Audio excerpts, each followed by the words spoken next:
Well, what we're going to talk about today is finding the proper realtor to be able to sell or help you buy your home. Um, there are some attributes that realtors really need to make sure that you get either the best sale price for your home if you're selling it, or that get you the best deal, and almost more importantly, than getting the best deal, get you the best house that meets your needs. A house that is a great deal but doesn't fit your needs is absolutely of no use to you. So I'm going to be talking about some of the basics, and then this should be able to be something that can be transferred to almost any market in the nation. These things are more or less universals. Each individual market will have different needs, wants, and what have you. So you need to find the market pro in your area that knows your area, but all these things should be something that they at least have. Not everybody's going to have them. In fact, I don't have all of these.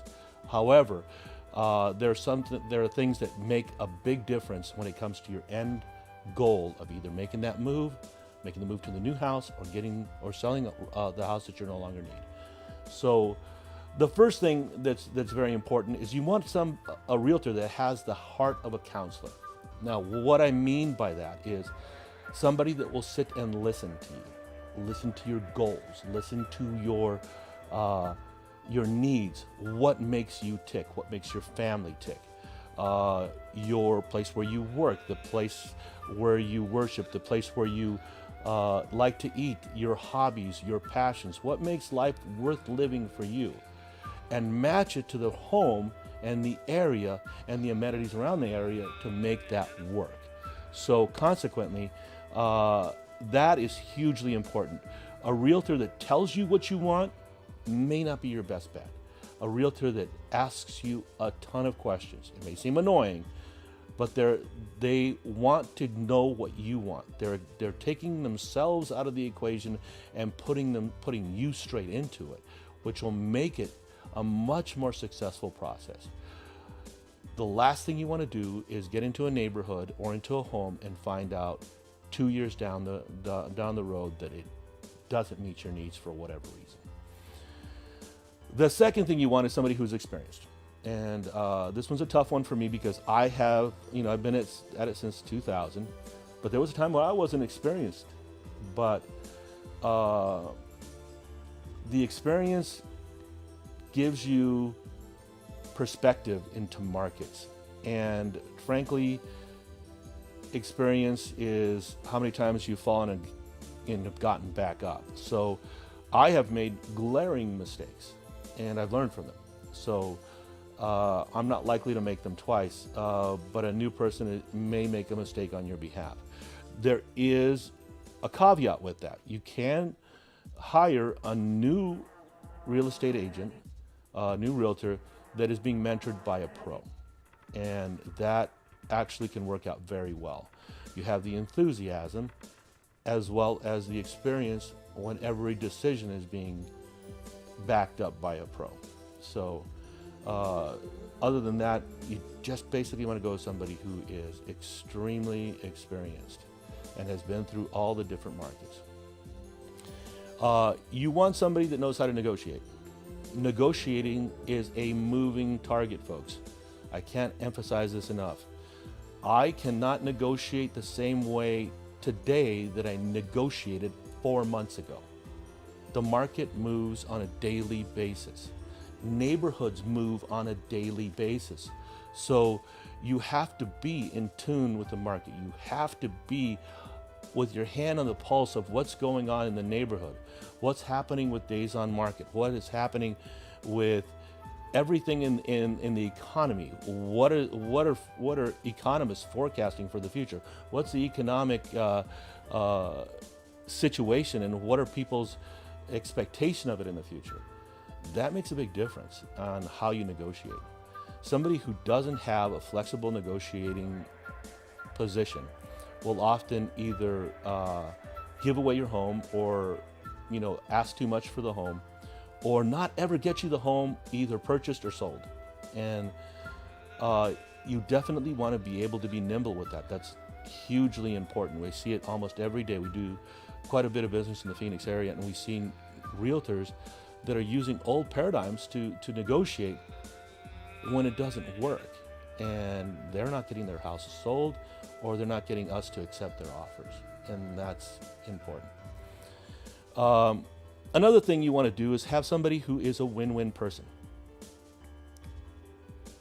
You do not want to have somebody who is, frankly, a jerk to the other side or has a reputation of being difficult.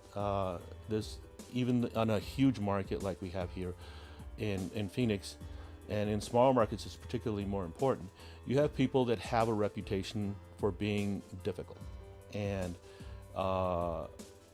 or not being warm and fuzzy. The sales process extends also to the other side.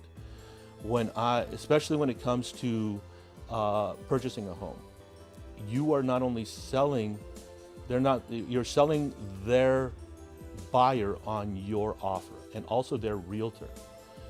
If you come across as too tough, too weak, lack of attention to detail, not filling out the contract correctly, your offer is likely not to get accepted. One of the things we do, especially now that we have a very, and at this point we have a very seller's market, we accompany our offers with a nice warm letter saying how wonderful it would be to have our kids in the backyard, and how their home will be their dream home. It enlists the people in your cause. So you want to make somebody who knows that there's a time to fight and there's a time to get along. And the time to fight are rare. So there are realtors that are based on confrontation. That's probably not a good realtor for you. This next one is kind of a tough one, because realtors in general are an ethical bunch. We are tied to a code of ethics that is very stringent, and they watch as people that are not ethical often don't last very long. However, study after study have shown that ethics are a luxury of abundance. If your realtor needs to make the mortgage payment with the sale, they may not make the best decisions for you. They may hold too tightly to a bad position, or not negotiate in as good a faith as they otherwise could. It's this one I have the most trouble with, because I have a great deal of respect for my profession. But even in my own business when I was starting, as I look back, I held on to sales that maybe shouldn't have been held on to. And that made it difficult for me to be the best advisor, the best counselor, the best negotiator for my clients. On the other side of that, you want to make sure that you're not dealing with a massive team, that you're really not dealing with the figurehead that's on the commercials. You'll see commercials where somebody says that, hey, they've got a certain amount of time, they sell for over full price, or they sell their houses in just a few days. Well, you know what? That's just fine, but chances are you're not dealing with the actual person who's saying that. And that's all. When somebody's talking about that, that's also code for they undervalue the house. They're actually negotiating with you more strongly than with the market. So you want to make sure that they can actually put your goals ahead of their own stats too. Kind of devolved into a different deal, but that's actually very important. You want to make sure that the team is strong, but you're also just dealing with the person you want to deal with, not with somebody who's just a team member that may not be as strong. There's some great people out there that started off and developed to the point where they cannot handle their own amount of success, and they have to go on to somebody else. So I think the last thing is somebody that has neighborhood knowledge. I'm kind of, you see me kind of flip-flopping on this one, because neighborhood knowledge can actually be somewhat attained relatively quickly. So, but that knows the lay of the land, knows where to put you, knows what's happening in the market, knows what's happening in the market you're looking for, knows the entire area, uh, especially when you're coming out of town. You want to make sure somebody that doesn't just specialize in just one tiny area when you're actually looking for a home, because the idea is to, as when you're coming into town, you want to go into whatever neighborhood fits you best, and oftentimes you have no idea.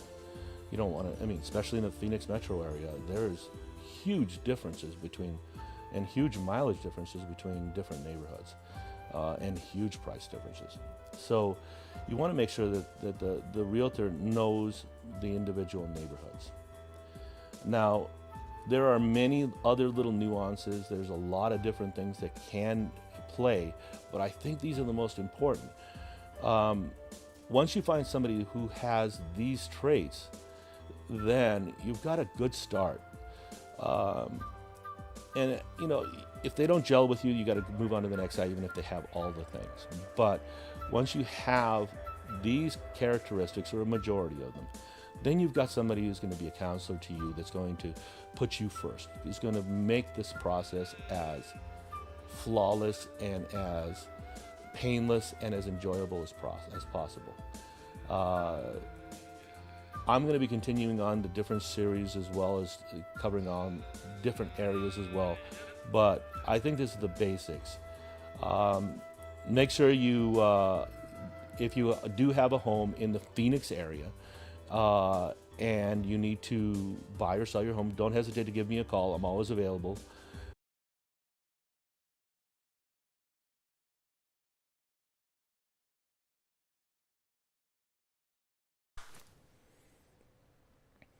Well, that's it, everybody. Thank you so much for listening. Make sure you like, share, comment below. I'd love to hear from you. If you have any comments about this, the process is always trying to get the best possible product out there. Even if you're a realtor, I'd like to hear what you think. Now, if you're looking for a realtor in the Phoenix area, I'd love to have a conversation with you. Even if you're looking for a realtor outside the Phoenix area, give me a call. We have a pretty large network, and even if I don't know somebody in your area, I know how to interview a realtor that meets your needs. So thank you very much, and we'll see you next time.